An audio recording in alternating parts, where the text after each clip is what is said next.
Muitas vezes Deus vai dizer sim, muitas vezes Deus vai dizer não, muitas vezes Deus vai dizer espere, e muitas vezes Deus vai ficar em silêncio. E por incrível que pareça, Vilela, quanto mais você está próximo de Deus, aí os grandes místicos de oração, eles dizem que quanto mais você está próximo de Deus, mais ele silencia. Porque o silêncio de Deus, ele também provoca a sua fé. A ausência de Deus provoca a sua fé. Porque quanto mais você vê, menos fé você precisa. Quanto menos você vê, significa que mais você vive de fé. Você é livre para fazer suas escolhas. Porque o pecado sempre vai vir como atraente. Todas as coisas que a gente está vendo vêm como atraente. E o pecado sempre vem como que fosse o melhor para nós. E essa é a grande mentira. Se você em vida, não é depois da morte. Se você em vida... O ladrão lá foi minutos antes de morrer. Antes de morrer. Se em vida você pedir perdão a Deus, e perdão é o quê? Eu peço perdão, me maltratei as pessoas, machuquei a Deus e não quero mais fazer isto. Se você se arrepende de verdade, então Deus te perdoa. Deus nunca desiste de nós. A Bíblia não é um livro de condenação, a Bíblia é um livro de salvação. As piores pessoas estão aqui na Bíblia e as piores pessoas foram salvas. Os piores pecados estão aqui na Bíblia, mas para todos eles tem jeito. Aliás, tem um pecado só que a Bíblia diz que não tem perdão. Que é contra o Espírito Santo. O pecado contra o Espírito Santo. E o que é o pecado contra o Espírito Santo? É o único pecado que não tem perdão. Qual é? Portanto, quem está me escutando devia falar: se eu cair nesse pecado, eu nunca mais terei perdão. Nunca mais. Vamos lá, lembrar. Apocalipse 3:20. Eis que estou à porta e bato. Você é bêbado, você é adúltero, você é tudo isso que foi narrado aqui. Deus bate a sua porta para você se arrepender. Deus bate a sua porta para ele entrar, para ele mudar a tua história. Só que aí você, na sua liberdade, diz: não quero. Não quero. Não quero igreja. Não quero Deus. Não quero Bíblia. Não quero essa verdade que vocês anunciam. Então, se você não quer o perdão de Deus, é você que está escolhendo. Você não quer. Então você se fechou à graça. Então essa pessoa vai ter perdão? Não. Mas por que não? Porque ela não quer. Deus não vai passar pela sua liberdade e vai te perdoar à força. Não existe isso. Mas o pecado contra o Espírito Santo é isso? É isto. É uma pessoa que se fechou à graça de Deus. Esse é o único pecado que não tem perdão. A pessoa que não quer o perdão. A pessoa que não quer ir pro céu. A pessoa que não quer salvação. Você conheceu a verdade chegou até você, você está vendo a verdade, você reconhece que ele é Deus, você reconhece que essa palavra é de Deus, mas você diz: eu não quero isso, eu não quero essa verdade, eu não quero Jesus, eu não quero essa palavra, eu não quero. E aí Deus vai ter que respeitar você. E para essas pessoas vai existir o inferno, que é o lugar das pessoas que não quiseram a Deus. E o purgatório? O purgatório, para a Igreja Católica, é o local onde as pessoas já estão salvas. Elas só precisam se purificar, porque ninguém pode chegar a Deus com o mínimo pecado. Então ela vai precisar purificar-se para chegar à salvação. Só existem dois caminhos, Vilela: o céu ou o inferno. Purgatório é passagem. Então na sua vida você só tem esses dois caminhos. Se você praticar obras boas, você vai receber o merecimento de obras boas. Se você praticar obras más, você vai receber o merecimento de obras más. Com essa palavra a gente entende que Deus não colocará ninguém no inferno. É a própria pessoa que fez a sua escolha de ir para o inferno ou não. Então Deus veio só para salvar e não para condenar. Você foi escolhido para Cristo, por Cristo, e você deve viver sua vida em Cristo para que um dia você possa voltar a Cristo. Agora, você é livre, só que cada um é responsável pelas suas ações. Então cada um vai receber o que mereceu. Frei, isso é ameaça? A Bíblia está cheia de ameaça. Assim como um bom pai ameaça o seu filho: se você sair daqui, seu moleque, você vai ver o que vai acontecer. Você vai ver que o pai que você tem dentro dessa casa é uma ameaça, mas é uma ameaça para o bem. A Bíblia está cheia de ameaça. Se você fizer isto, você perde o paraíso. Mas a Bíblia todo o tempo está querendo te trazer para a verdade, para a salvação, para as coisas boas, para as obras boas. Jesus só quer o nosso bem, Vilela. Jesus não quer o nosso mal. Interessante, no mundo de hoje, e preste atenção no que vai acontecer, através dos desenhos, através dos filmes, através de tudo, O diabo vai começar a ser pintado como se fosse o bonzinho, e Deus vai ser pintado como se fosse o Deus mau. Isso já está começando a acontecer.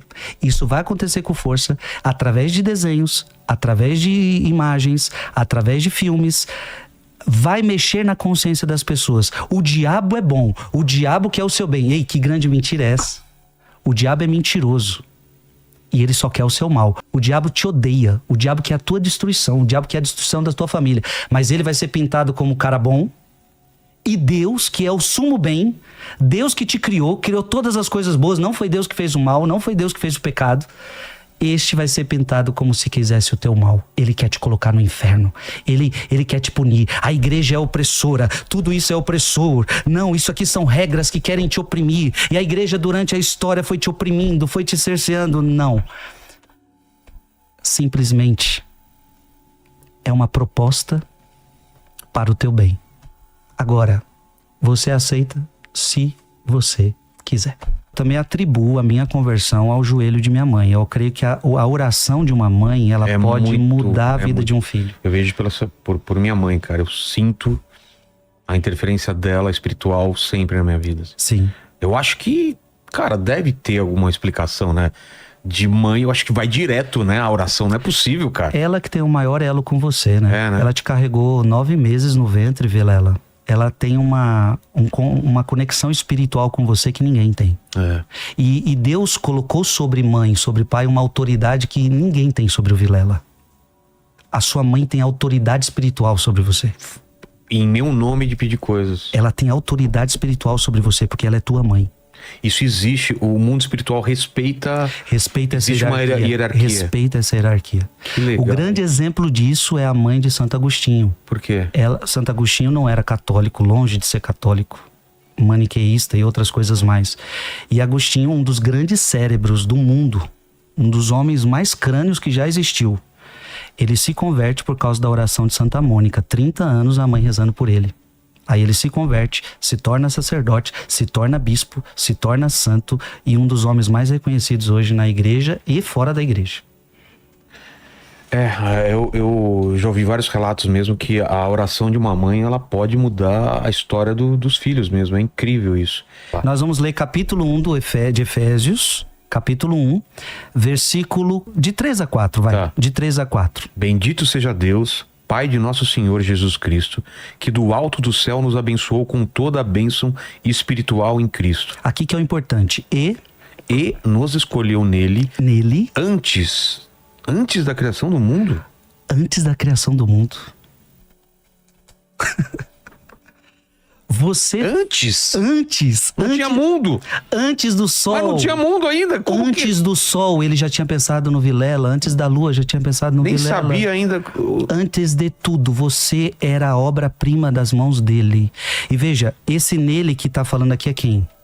Em Cristo. Cristo. E nos escolheu nele. Nos escolheu em Cristo antes da criação do mundo. Pra quê? Pra quê? Pra que ele me escolheu? Tá, beleza. Então ele me escolheu, ele me chamou, me deu vida, me colocou no ventre da minha mãe. Ele me escolheu antes da... Beleza, mas pra quê? Leia o texto. Versículo 4. E nos escolheu nele antes da criação do mundo para sermos santos e irrepreensíveis diante de seus olhos. Vilela, você foi escolhido em Jesus antes da criação do mundo. E a Bíblia está te dando resposta. Para que eu tô aqui? Beleza, Deus, para que eu tô aqui? Você está aqui para ser santo. Irrepreensível diante dos meus olhos. Explica o que é ser santo agora. Veja, eu vou responder simplesmente: ser santo é você ser outro Cristo. Porque santo, a gente tem a ideia desses santos. Pessoas que tiveram uma vida excepcional, que se dedicaram a Jesus. Você imitar Jesus Cristo. Ser santo é isso, Vilela, é você imitar Jesus Cristo, é você... amar ao outro. É você se parecer tanto com Cristo que você se santifica. Mas é impossível ser como Cristo. Olha... buscar... Não é bem assim. Não é bem assim. Porque, veja, se fosse algo impossível, por que ele pediria pra gente ser? Mas é a tentativa, né? Ser como Cristo Veja, ser livre de pecados. Sim, obviamente Nesse não. sentido, não. Nesse sentido Tá. não. Nesse sentido não. Então, assim, a santidade é esse processo onde você vai matando o seu homem velho que pecou em Adão, porque todos nós trazemos as más tendências de Adão. Então, ser santo é você renunciar a este homem velho, Saber da nossa natureza. reconhecer que você é pecador, reconhecer que você é miserável, pedir perdão a ele e se achegando cada vez mais a Cristo e ir aderindo às virtudes dele, o modo de viver dele. Então, é duas coisas. Ao mesmo tempo que você abandona tudo que não condiz com ele. Então, isso é ser santo. Primeiro passo, eu tenho que renunciar a tudo que não condiz com Cristo. Tudo que não faz parte de Cristo eu tenho que tirar da minha vida. Tudo que você faz, tudo que você fala, tudo que você vê, tudo que você assiste, o que não faz parte com Cristo você tem que tirar da sua vida. Mas não é só tirar coisa ruim, é preciso colocar coisas boas. Então agora você coloca coisas boas: alegria, paz, unidade, bondade, amor, humildade. E aí você vai colocando os atributos de Cristo na sua vida. E assim você vai se santificando.